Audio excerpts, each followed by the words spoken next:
Hello friends, welcome to my YouTube channel. दुनिया के जिस सबसे बड़े लोकतंत्र का नागरिक होने की बात हम लोगों को फक्र से बताते हैं, उसी लोकतंत्र को आज से 45 साल पहले आपातकाल का दंश झेलना पड़ा था। आप सभी ने आपातकाल शब्द जरूर सुना होगा, लेकिन 25-26 जून 1975 की रात तत्कालीन प्रधानमंत्री इंदिरा गांधी द्वारा थोपे गए पूरे देश पर आपातकाल के दंश की कई पीढ़ियां भुगती हैं, जिससे कि पूरा देश सुलग रहा था। नागरिकों के मूल अधिकार खत्म कर दिए गए थे, राजनेताओं को जेल में डाल दिया गया था, अखबारों के सेंसरशिप खत्म कर दिए गए। आज मैं आप लोग को इस पॉडकास्ट में बताऊंगी कि किस तरीके से आपातकाल ये ज्यादा दिन नहीं चल सका था और क्या था इसके पीछे का काला सच। तो आइए जानते हैं कभी न भूलने वाला आपातकाल। हर साल जून का महीना आपातकाल की कड़वी याद दिलाता है। आज से 45 साल पहले अपनी सत्ता बचाए रखने के लिए इंदिरा गांधी ने लोकतंत्र की आत्मा को छलनी करते हुए देश पर आपातकाल थोपा था। इसकी घोषणा 25 जून 1945 को हुई, लेकिन इसकी रूपरेखा 24 जून को तब बननी शुरू हुई जब सुप्रीम कोर्ट ने इलाहाबाद हाई कोर्ट के उस ऐतिहासिक फैसले पर यह आदेश दिया कि इंदिरा गांधी संसद की कार्रवाई में तो भाग ले सकती हैं, लेकिन वोट नहीं कर सकती, जिसमें उनके चुनाव को खारिज किया गया था।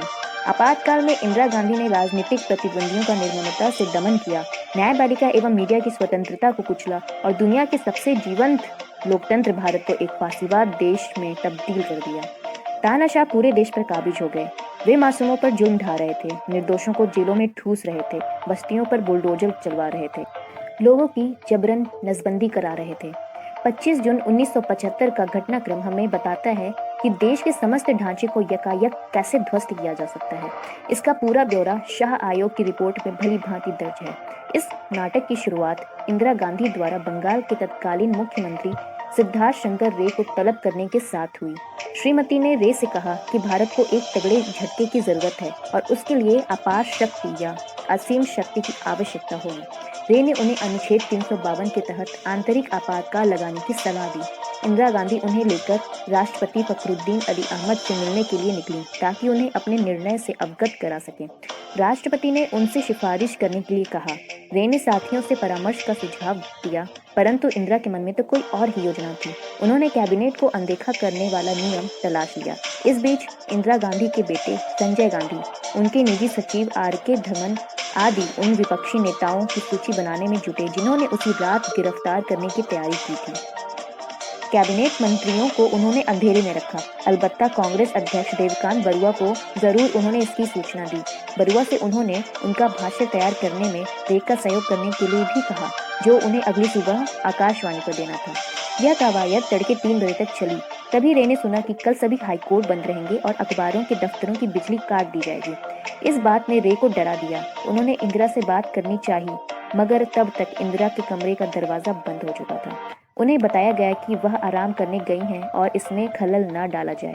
रे उनसे मिलने के लिए अड़ गए। इस बीच संजय ने 2 टूक लहजे में रे से कहा कि वह नहीं जानते कि देश कैसे चलाया जाता है। कुछ देर बाद इंदिरा आईं। रे ने उनसे हाईकोर्ट के बारे में पूछा। इंदिरा ने कहा कि वह पता करके बताती हैं कि यह क्या चल रहा है। उन्हें वापस आने में 20 मिनट लगे। जब इंदिरा वापस लौटी तो रे ने महसूस किया कि उनकी आंखें लाल थीं। उन्होंने कहा, सिद्धार्थ, अखबारों की बिजली नहीं कटेगी और हाई कोर्ट भी खुले रहेंगे। हालांकि उस रात तमाम अखबारों के दफ्तरों में बत्ती गुल ही रही। गृह मंत्री ब्रह्मानंद रेड्डी की हालत और पतली थी। उन्हें रात 10:30 बजे तलब कर एक पर्चे पर दस्तखत करने के लिए कहा गया। यह आपातकाल की उद्घोषणा की सिफारिश करने वाला पत्र था, जिसे राष्ट्रपति की मंजूरी के लिए भेजा जाना था। अजीब बात यह थी कि रेड्डी से कोरे कागज पर हस्ताक्षर कराए गए। राष्ट्रपति के तत्कालीन सचिव के बालचंद्रन ने आयोग को बताया कि उन्होंने राष्ट्रपति को सलाह दी थी कि केंद्रीय मंत्रिमंडल की अनुशंसा के बिना वह इस पर हस्ताक्षर न करें। हालांकि इंदिरा गांधी ने R.K. धवन को भेजकर उस पर राष्ट्रपति के दस्तखत करवा लिए। पूरी कवायद को लेकर इस कदर गोपनीयता बरती गई थी कि विधिमंडल HR गोखले को आपातकाल की जानकारी 26 जून को सुबह 6 बजे कैबिनेट बैठक में मिली। कैबिनेट सचिव B.D. पांडे को भी तड़के 4:30 बजे तब इसकी सूचना मिली, जब उन्हें बताया गया कि सुबह 6 बजे कैबिनेट बैठक बुलाई गई है। गृह सचिव S.L. खुराना और खुफिया ब्यूरो के निदेशक ए. जयराम की स्थिति तो और दिलचस्प थी। जयप्रकाश नारायण और मोरारजी देसाई सहित तमाम विपक्षी नेताओं की गिरफ्तारी हो चुकी थी, लेकिन गृह सचिव को इसकी कोई भनक तक नहीं थी। उन्हें सुबह 6 बजे ही कैबिनेट बैठक की सूचना मिली। जैसे तैसे तैयार होकर वह आधे घंटे में प्रधानमंत्री आवास पर पहुंचे। तब तक बैठक शुरू हो चुकी थी। वहीं खुफिया ब्यूरो के निदेशक को तो सुबह दफ्तर जाकर ही पता चला कि देश में आपातकाल लागू हो गया है। आपातकाल के वक्त देश की कमान भारत सरकार या पीएमओ के हाथ में नहीं थी। इंदिरा गांधी और संजय गांधी के इर्द गिर्द जमा 4 टुकारों की चौकड़ी ही पूरे देश को चला रही थी। अगले 21 महीने देश ने असहनीय उत्पीड़न झेला। मीडिया पर सेंसरशिप लगा दी गई। नौकरशाही नतमस्तक थी। उच्चतम न्यायपालिका भी पंगु हो चुकी थी। पुलिस ने लाखों लोगों को मिसा के तहत जेल में डाल दिया। ऐसा लगने लगा कि लोकतंत्र का सूरज हमेशा के लिए अस्त हो गया है। हालांकि दरबारी कांग्रेसी अपने नेताओं के महिमा मंडन में लगे थे। खुफिया ब्यूरो भी इंदिरा गांधी को मुगालते में रखे हुआ था। उसने उन्हें एहसास करा दिया कि कोई भी उन्हें हरा नहीं सकता। इसी से प्रभावित होकर उन्होंने अपने तानाशाही पर मुहर लगाने के मकसद से 1977 में चुनाव कराने का दांव चला, जो उल्टा पड़ गया। कांग्रेस बुरी तरह हार गई। आपातकाल की कहानी बार बार याद किए जाने की दरकार है, ताकि हमें स्मरण रहे कि लोकतांत्रिक परंपराओं के क्षरण के कितने दुष्परिणाम होते हैं।